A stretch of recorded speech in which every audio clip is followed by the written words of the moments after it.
Direction le Ghana à présent, à la rencontre de femmes courageuses qui ont décidé de briser le silence. Elles ont subi des formes graves de fibrome utérin. L'une d'elles a même subi une ablation de l'utérus avant l'âge de 30 ans. Notre reporter Saïda Souailé a rencontré ces survivantes qui ont décidé de donner de l'espoir aux autres femmes.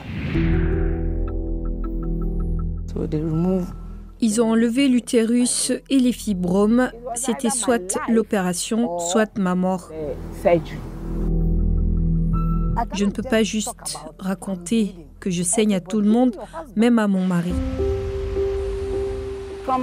Depuis mon enfance, je souffrais beaucoup de candidose. En langue locale, on l'appelle odepu.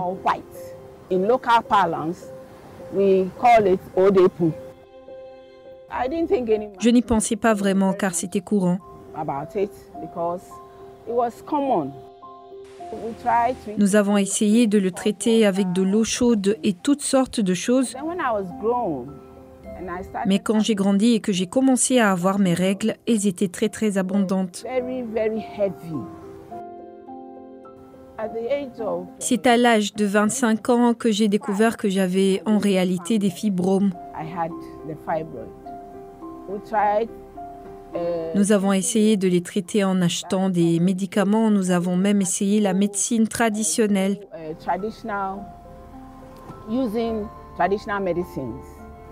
Mais rien n'a fonctionné. Mais après la deuxième radiographie de l'utérus, ils ont décidé que je devais me faire enlever les fibromes. C'était soit ma mort, soit de l'opération.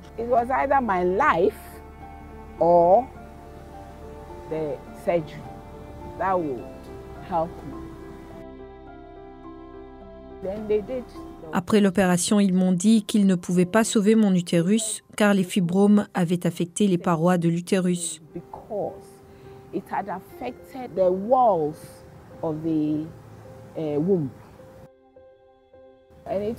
J'ai été dévastée quand j'ai appris que tout devait disparaître à l'âge de 29 ans.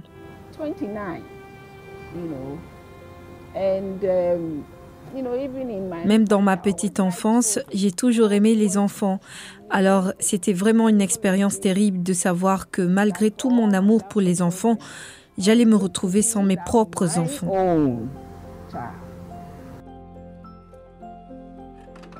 Je m'appelle Christiana Odeoko, j'ai 50 ans. Il y a 10 ans, mon père est décédé. Après les funérailles, je suis tombée très malade. Ils ont fait le scanner et ils m'ont ramené les résultats et l'examen a montré que j'avais des fibromes.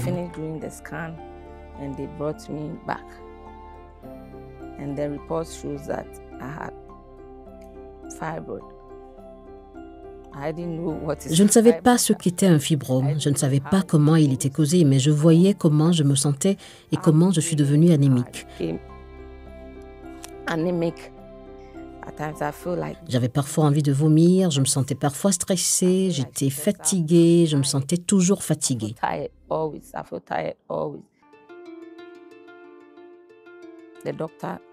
Le docteur m'a donné des médicaments par intermittence, alors il m'a dit que je devais revenir pour un contrôle et il a dit qu'à mon âge, ils allaient tout enlever.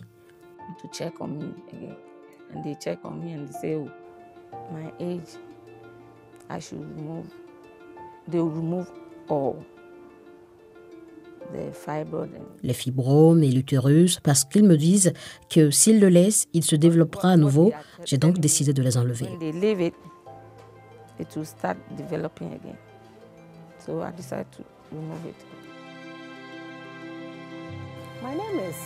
Je m'appelle Elisabeth Korassare, j'ai 57 ans et je suis assistante sociale.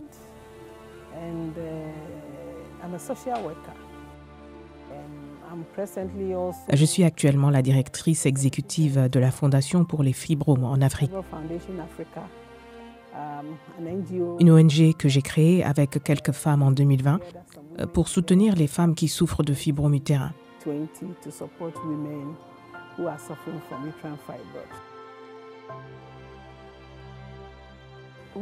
Les femmes qui en souffrent vivent beaucoup de choses qu'elles ne peuvent partager avec personne.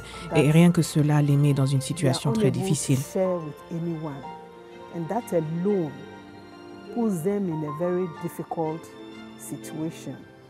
Avoir des fibromes nous isole en quelque sorte parce qu'on ne peut pas parler de ces saignements à tout le monde, même pas à votre mari dans la maison. Ce n'est pas facile de parler à son compagnon de ces saignements toutes les 2 semaines. Comme notre mandat consiste à sensibiliser les gens, nous ne négligeons aucune piste. Nous allons vraiment à la rencontre des femmes, où qu'elles soient. Nous ne laissons pas les hommes de côté car ils ont des sœurs, des épouses, des amis qui sont des femmes et elles doivent traiter ces fibromes correctement. Nous leur disons donc, entre autres, de faire preuve d'amour, de s'enquérir de leur état d'esprit à l'occasion, surtout si vous savez que la femme a des fibromes utérins. Un utérus sain, c'est une femme heureuse.